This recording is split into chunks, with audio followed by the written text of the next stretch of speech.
Hello and welcome to the knowledge weaver. लो अब फिर से आपके हक और अधिकार को मारने के लिए नया कानून बनाया जा रहा है। अब सस्ते सामान में कोई कमी नहीं होगी, क्योंकि श्रमिक, व्यापारिक और कई अन्य अर्थशास्त्रियों का मानना है कि जो नए कानून मजदूरों के लिए लाए जा रहे हैं वो मजदूरों के अधिकारों को पूरी तरह ख़त्म कर देंगे।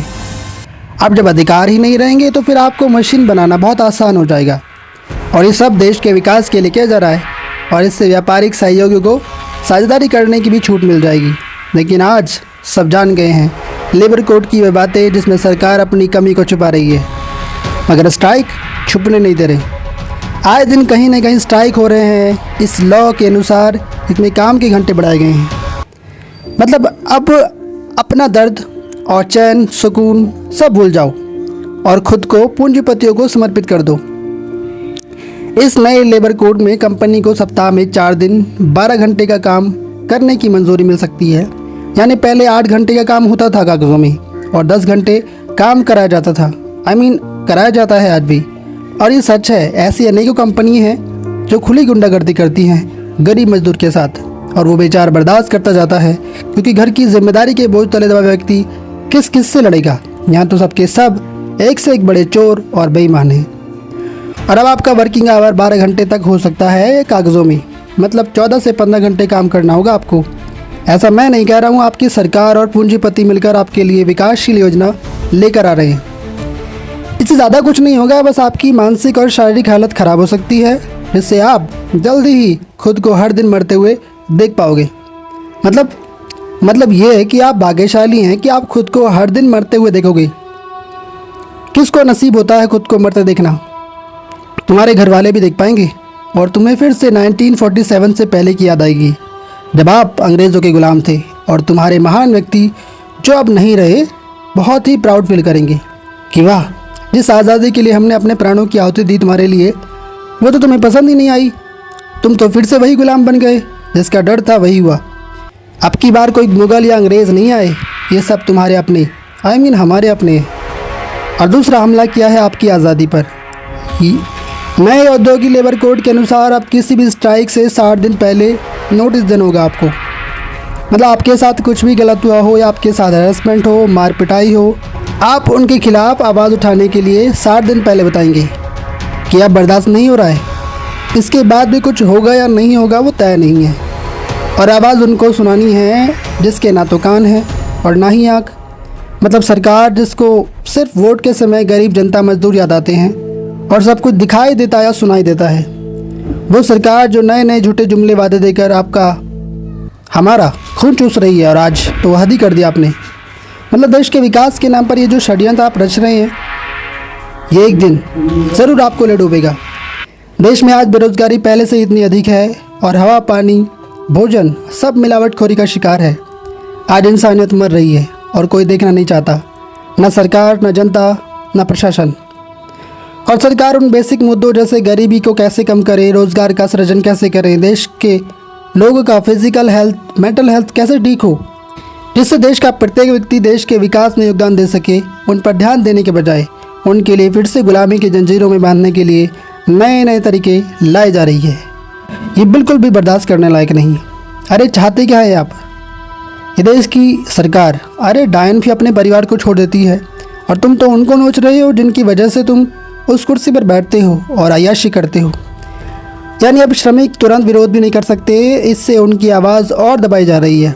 एक तरफ तो पहले से ही गुलामी की SOP सुना दी जाती है नौकरी देने से पहले, और हर दिन वो नौकर बेचारा कैसे अच्छी बुरी सुनता है वही जानता है, लेकिन किसको पड़ी है? ये सारी प्लानिंग की जा रही है सरकार की। इसलिए भारत बंद जैसे आंदोलन कर रहे हैं कुछ लोग जिनको फिक्र है देश की मजदूर जनता की। ऑटोमोबाइल ट्रेड यूनियन ने मना कर दिया है कि अब यूनियन बनाना और चलाना और भी मुश्किल हो जाएगा। अब किसी भी तरह के कंप्लायंट में यूनियन बनाने के लिए कुल 10% या उसके लिए कम से कम 100 लोगों का होना ज़रूरी है।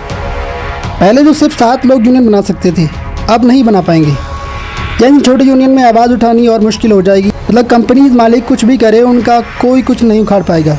इन लॉ के अनुसार सामूहिक रूप से लोगों की छटनी करने की भी आज़ादी दे दी गई है। मतलब अब छटनी करना आसान होगा, क्योंकि लेबर कोड के हाथ पैर काटने का इंतज़ाम कर दिया है आपकी प्रिय सरकार ने। पहले अगर किसी कंपनी में 100 से ज़्यादा मजदूर होते थे तो उनके लिए उनके हित के अधिकार थे, जिसमें वो अपनी बात रख सकते थे। लेकिन अब सरकार की ओर से पूरी छूट दे दी गई है कि अब इन गुलामों के साथ कुछ भी करो, सरकार हस्तक्षेप नहीं करेगी। बेझिझक किसी को भी कभी भी नौकरी से बाहर निकाला जा सकता है, यानी और ज़्यादातर लोग नौकरी से बाहर होंगे, वो भी बिना किसी सरकारी रोक के। नए लेबर कोड में नौकरी करने के नियम बदले गए हैं। नए लॉ के अनुसार साल में नौकरी पाने के लिए पहले 240 दिन काम करना पड़ता था, अब उसे बढ़ाकर 300 दिन कर दिया गया है, यानी कि मजदूरों की रिहाई और भी कठिन हो गई है। इस लॉ के अनुसार आपके लिए इंस्पेक्टर की जगह आपकी देखभाल के लिए फैसिलिटेटर दिया गया है। पहले जो लेबर ऑब्जर्वर ऑफिस की जांच करते थे, अब उन्हें फैसिलिटेटर करेंगे, यानी वह सुझाव देते हैं, आपकी सहायता नहीं करते। इससे इंस्पेक्शन की शक्ति कम हो जाएगी और इससे कानून का पालन कम हो सकता है। नए लॉ में असंगठित क्षेत्र की अनदेखी हुई है। भारत के 90% से अधिक मजदूर असंगठित क्षेत्र से हैं, जो न सरकारी है न प्राइवेट कर्मचारी, जो देश के विकास में सबसे अधिक योगदान देते हैं, जैसे गाड़ी चलाना, घरेलू कामगार, दिहाड़ी मजदूरी। लेकिन नए कानून में उनकी सामाजिक सुरक्षा पर ज़्यादा ध्यान नहीं दिया गया है। इसमें देखें तो साफ साफ समझ में आता है कि सरकार लेबर कोड मजदूरों के लिए नहीं बल्कि अपने बड़े भाई अडानी अंबानी जैसे बिजनेसमैन, बड़े फर्मों के लिए लेकर आना चाहती है। इससे फ़ायदा सरकार का है और एक बड़ी कंपनी का, जो जनता का खून पीने का काम करती है। यही कारण है कि गुपचुप तरीके से काम अलग अलग राज्यों में किया जा रहा है। 2014 से जब बीजेपी सरकार कुछ राज्यों में आई थी, तब से देश के लिए सुधारों की बारिश हो रही है, लेकिन छतरी सिर्फ उद्योगपतियों को मिल रही है। मजदूर तो अभी भी इन सुधारों को झेल ही रहे हैं। 2017 में फैब्रिकेट मिनिस्ट्री ने सोचा कि क्यों ना मोदी जी से छोटा सा एक और काम करवा लिया जाए, तो प्रस्ताव दिया कि अब काम के घंटे बढ़ाए जाएं, जिससे देश का विकास होगा। अब जो प्रस्ताव में शामिल हुए उनमें बड़े बड़े उद्योगपतियों की उपस्थिति शामिल थी, असली हकदार तो मौजूद ही नहीं थे। ट्रेड यूनियन के अमरजीत कौर ने कहा कि काम के घंटों में आपको बढ़ोतरी नहीं करनी चाहिए, या तो श्रमिक बढ़ें या फिर शिफ्ट परिवर्तन हो, तो ही ये संभव है। लेकिन कौन सुने। फिर आया साल 2020, महामारी के कारण सरकारी लोगों को राहत मिली, जगह जगह पर महामारी को बढ़ावा दिया गया। कर्नाटक की बीजेपी सरकार ने कहा कि अब 8 घंटे काम करना बहुत पुराना हो गया है, चलो इसे बढ़ाकर 12 घंटे कर दिया जाए, और ऑर्डर जारी कर दिया गया। अब ट्रेड यूनियन तो बढ़ के ही कांग्रेस और जेडीएस ने भी विरोध किया, लेकिन सरकार ने कान में रुई ठूस ली और कानून में बदलाव कर डाले। राष्ट्रपति की मुहर भी लगनी ही थी और कर्नाटक देश का पहला राज्य बन गया जहां 12 घंटे काम करना शुरू हो गया। यानी अब मजदूरों के लिए ना रहा दिन और ना बची रात, बस काम ही काम, नो आराम। आराम करने के लिए तो नेता लोग हैं ही, और बिजनेसमैन वो भी तो परिवार का हिस्सा हैं। सरकार का कहना है कि 4 लेबर कोड बहुत ही फ़ायदेमंद हैं। तो फिर ऐसी कौन सी कमी है इन कानून में जो इतने लोग प्रोटेस्ट कर रहे हैं? क्या ज़रूरत है इस समय सरकार के आगे मांग रखने की कि इन कानून को वापस लो? कर्मचारियों के 17 सूत्रीय पदों में 4 श्रम कोड वापस लेने की मांग की है। साथ ही साथ न्यूनतम वेतन 26,000 होना चाहिए। नौकरी की भारी कमी है। सार्वजनिक क्षेत्र के उद्योगों में लगातार बढ़ती कमी, बेरोजगारी पर सरकार की रणनीति, शहरी रोजगार का विस्तार, सरकार के सहयोगियों के विरोध पर रोक। पता है आज भारत बंद में लगभग 27 लाख बिजली कर्मचारी शामिल हैं। क्यों? क्या ज़रूरत है उन्हें प्राइवेट कंपनियों के विरोध में खड़े होने की?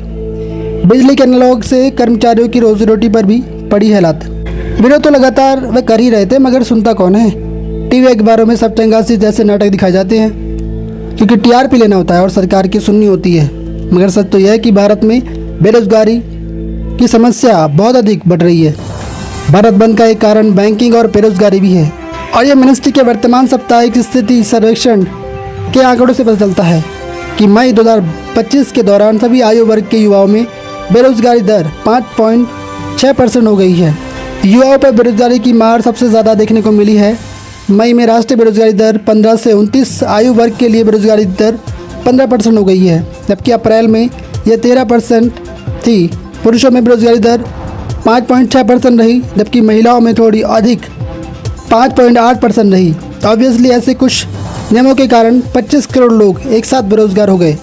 किसान आंदोलन के समय भी ये कहा गया था कि कुछ देश विरोधी लोग सरकार को बदनाम कर रहे हैं, कुछ लोग सड़क रोक रहे हैं।